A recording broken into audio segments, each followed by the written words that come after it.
ఇదంతా ఈశ్వరుని చేత ఆవరింపబడినటువంటి స్థలమే. మొత్తం భూమండలం కాదు, 14 లోకాలు అంతే.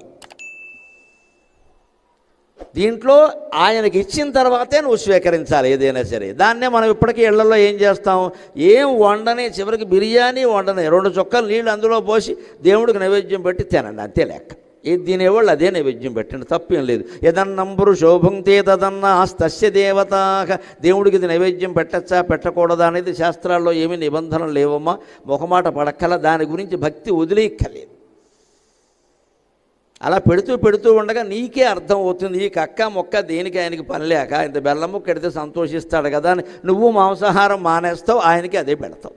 అందుకని బలవంతంగా మానేయమని ఋషులు ఎప్పుడూ చెప్పాలి.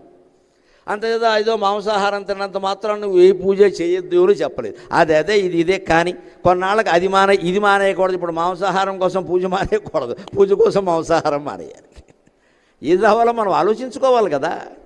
కానీ ముందు కనుక ప్రారంభంలో చెప్పకపోతే ఏం చేస్తారో, అయ్య బాబు మనకెందుకు ఇద్దరు మానేస్తారు, అందరూ దూరం అయిపోతారు ధర్మానికి.